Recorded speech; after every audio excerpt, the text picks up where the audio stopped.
In many places, the West is afire. As drought continues, temperatures rise, species vanish, forest clear-cut. The work for many is lost, as is infrastructure, lives endangered, topsoil eroded, ecosystems simplified. These altogether become a serious contribution to the sixth mass extinction, which now is upon us. The West was harvested from a monocultural perspective.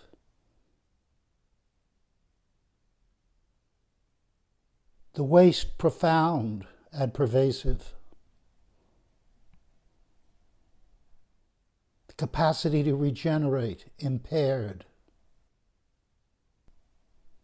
Erosion becomes a norm. A topsoil debt of about 6 inches across millions of acres. Biodiversity loss is incalculable. We dismissed the first peoples and their knowledge of place. We consumed the forest and the meadowlands. Taking, we forgot to give back. Now the West covers 11 states. The West is a physical presence of 1.3 million square miles. The West is not small, taking up about a third of the United States, occupied by 72 million people. Within this terrain are 160 million, now fire-endangered acres of forest. Mapping the forest reveals dimensions that fires will take and are taking. For instance, in 2015 in California, over 6,000 fires consumed hundreds of thousands of acres, the worst fire year in recorded history, with 2016 even hotter. A wave front of heat moving through the West, an invitation to crown fire. The trees return after clearing or crown fire, thin, crowded, very close.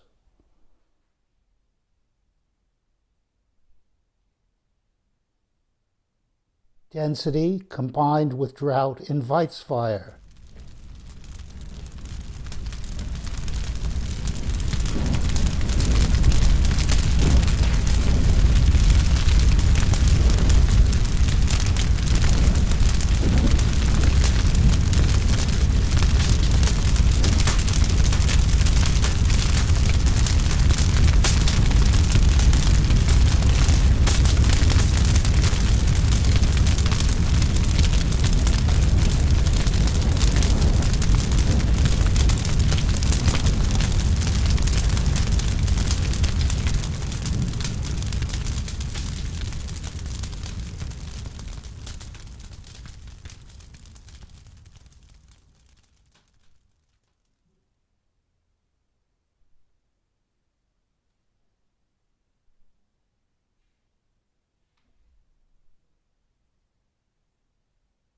Imagine a response to these 160 million acres of forests, some intact, but many overcrowded and stressed, where over the long run, by design, catastrophe can be flipped into opportunity.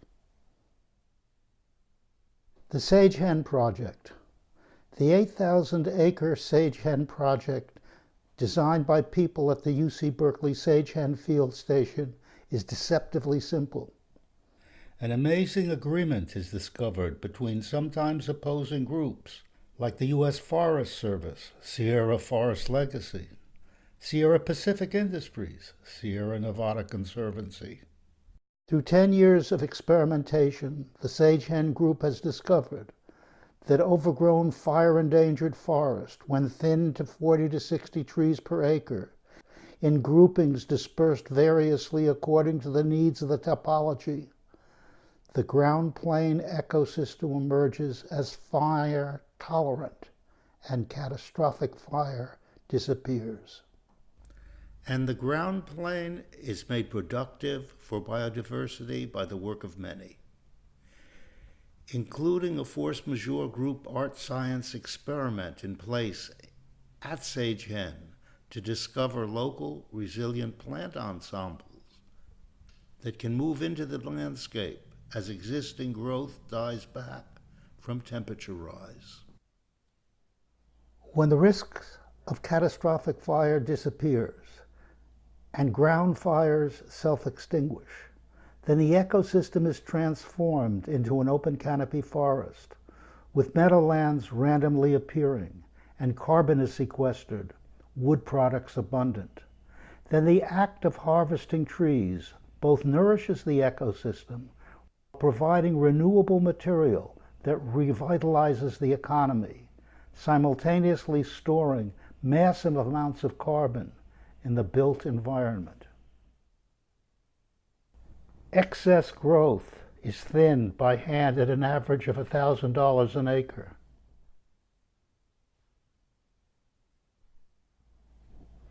Excess growth is also cleared by machines at about $650 per acre.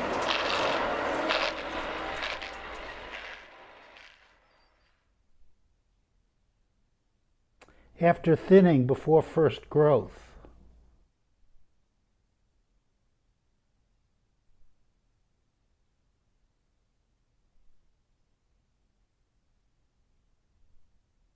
the ground cover returns, rich and resilient.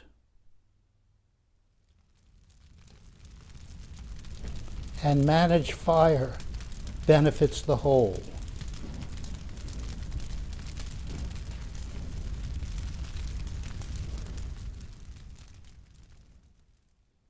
Chipping continues acre by acre.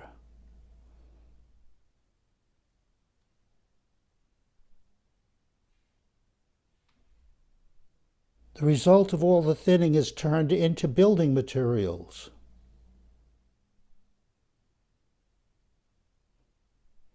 Turning into profit twice, becoming both building material and carbon credits.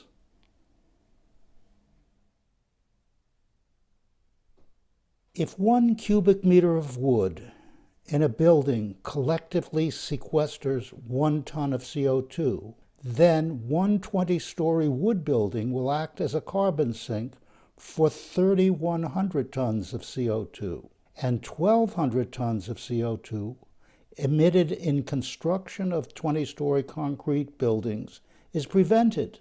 Then a net difference of 4,300 tons of CO2 results. Scaling up. The reasons for extending the Sagehen project over the fire-endangered western forests and others like it are compelling. The multiplier effect is profound.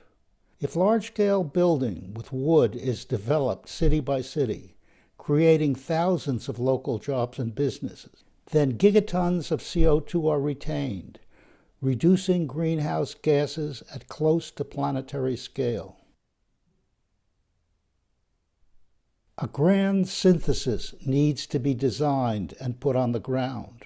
Many parts are in place: industry, knowledge, science, with the exception of a viable market, yet all are separate, each happening in a different place.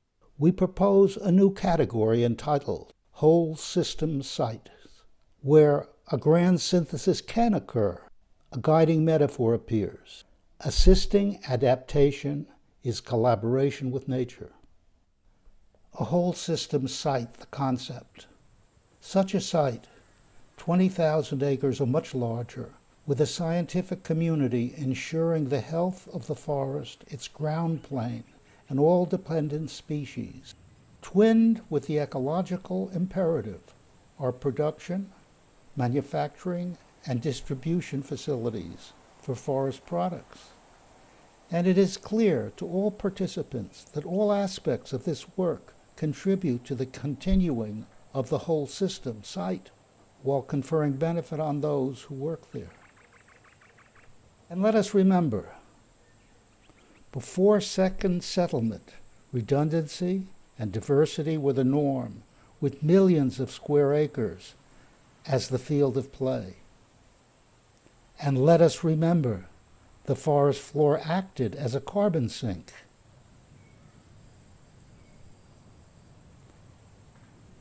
And let us remember, the forest floor was habitat for many. And let us remember, the waters were abundant, but not everywhere. And let us remember, the meadow life was abundant as well. In the largest sense, taking responsibility at this scale, which finally reaches whole system status, is imperative, as it is the only way to virtually eliminate the threat of catastrophic fires, to reduce greenhouse gases in large amounts, reducing the intensity of the global warming curve while increasing biodiversity and the availability of water, and mediating at the million square mile scale the effects of a sixth mass extinction, which is now upon us.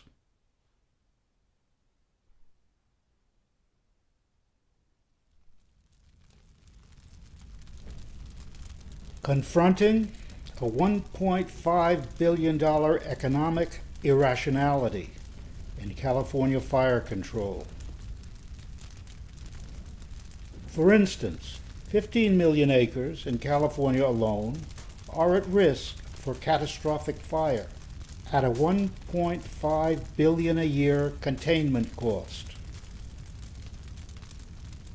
If 1 million acres of overgrown forest were thinned yearly at an average cost of $1,000 per acre and an annual cost of $1 billion, then we're looking at $1 billion allocated annually for 15 years. Fire risk is reduced by 7% each year, mostly eliminating catastrophic fire in California, co-equally reducing the cost of firefighting. Then these lands become, over the long term, ecologically sustainable, adapting to global warming as it happens, creating jobs, often in small industry, often for the indigenous people who have historic knowledge in assisting the forests to continue.